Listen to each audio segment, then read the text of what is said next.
तो यार WWE 2K24 का क्रेज अब पूरी दुनिया भर में फैल चुका है और अब क्योंकि CM पंक भी इस गेम का पार्ट होने वाले हैं, ये बात जानकर तो लोग और ज्यादा पागल हो गए हैं। लेवल इन्फिनिटी पे पहुंच चुका है और इसके लिए देखो आपको ज्यादा वेट नहीं करना पड़ेगा क्योंकि मार्च 5 को इसका अर्ली एक्सेस गेम आ जाएगा जहाँ पे आप अर्ली एक्सेस का मजा उठा सकते हो और 8 मार्च को फिजिकल सीरीज मिलना हर जगह पर शुरू हो जाएंगी। तो जल्दी से लाइन लगा लो क्योंकि इस बारी कुछ ज्यादा होने वाला है। 200 से भी ज्यादा superstars, 5 new game plays and 40 years of WrestleMania तो वहाँ पर हो गई। तो हिम्मत है तो इसको मिस करके दिखाओ। काश WWE ने मुझे स्पॉन्सर किया होता या फिर एटलीस्ट एक अर्ली एक्सेस की तो गेम की सीडी मुझे भी सेंड कर दी होती। खैर जोक्स अपार्ट, एंड नाउ आप देख रहे हैं रेसलमैनिक्स एंड सब्सक्राइब करना तो बनता है। वेल जॉन सीना के चाहने वालों, अब खुशी की बेला आपके दरवाजे पर आन पड़ी है क्योंकि WWE चाहती है कि जॉन सीना को कैसे भी करके रेसलमेनिया 40 के लिए बुक कर दिया जाए। उन्होंने तो बात भी करना शुरू कर दिया जॉन सीना से एंड WWE इसको एक मेमोरेबल मूवमेंट बनाना चाहती है जॉन सीना के लिए। अब वो मैच में होंगे या नहीं देखो ये तो मुझे नहीं पता, बट मैं इतना जरूर बता सकता हूँ कि अगर जॉन सीना रेसलमेनिया 40 में आ रहे हैं तो समझ जाना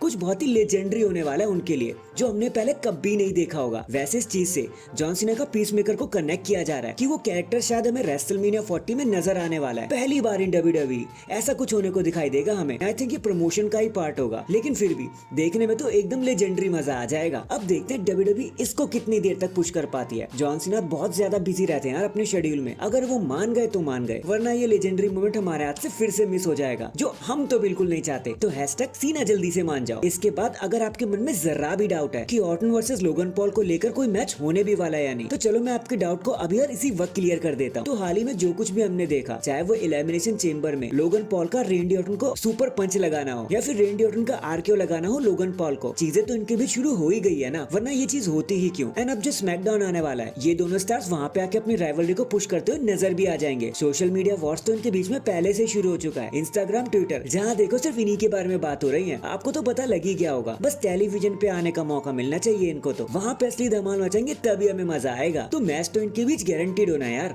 ये तो मैं आपको लिख के दे सकता हूँ। सिर्फ एक ही पर्सन ऐसा जिसमें अलग गेम प्ले कर सकता है, वो है केविन ओवेंस। तो हो सकता है रेसलमेनिया में ट्रिपल थ्रेट मैच हो जाए, Logan Paul versus Kevin Owens versus रेंडी Orton. But मैं इतना आपसे श्योर कह देता हूँ कि रेंडी Orton and Logan Paul US championship के लिए तो मैं पक्का दिखाई देने वाले हैं। इसको आप लॉक करके रख सकते हो। इन दी एंड सो अभी हाल ही में मिस्टर रेसलमेनिया द हार्टब्रेक की शॉन माइकल्स ने A&E इंटरव्यू देते हुए बहुत ही अनोखी बात बता दी रेंडी ऑर्टन के बारे में, या फिर ये मान लो उनके लिए तो तारीफों की पुली बांध दी उन्होंने कहा कि यार बहुत सी लेगेसीज आई और बहुत सी लेगेसीज गई हैं, बहुत से लोग बड़े स्टार बने और बहुत से छोटे होकर रह गए, लेकिन रेंडी ऑर्टन के साथ सीन जरा सा डिफरेंट है, चीजें जरा सी अलग चली जाती हैं। मैं उनके पिता को जरा भी डिसरिस्पेक्ट नहीं करना चाहता, लेकिन बहुत से कम समय में ही रेंडी ऑर्टन अपने पिता के शैडो से निकलकर बाहर आ गए। उन्होंने अपनी एक लेगेसी बना ली और अपनी लेगेसी को ऊंचा करके इतना ऊपर कर लिया कि अपने पिता को भी पीछे छोड़ दिया। रेंडी ऑर्टन ने जो इम्पैक्ट रेसलिंग और रेसलर्स के ऊपर डाला है वो तो देखते ही बनता है। जमाने बीत जाते हैं किसी पर्सन को अपने पिता के बनाए नाम से बाहर आने में, लेकिन रेंडी ऑर्टन ने ये काम सिर्फ कुछ ही महीनों में कर दिखाया। इतने बड़े सुपरस्टार है रेंडी ऑर्टन एंड वो बिल्कुल वही है जो वो अपने मन में सोचते हैं, द रियल लेजेंड किलर। वैसे शॉन तो खुद ग्रेटेस्ट ऑफ ऑल टाइम है, सो सिर्फ उनका ही नहीं बहुत से लोगों का भी मानना है कि रेंडी ऑर्टन तो भाई अलग ही बिल्ट हुए हैं। उन्होंने जो कर दिखाया वो शायद ही कोई कर पाएगा। हम सब जानते हैं कैसी उनकी रिंग प्रेजेंस,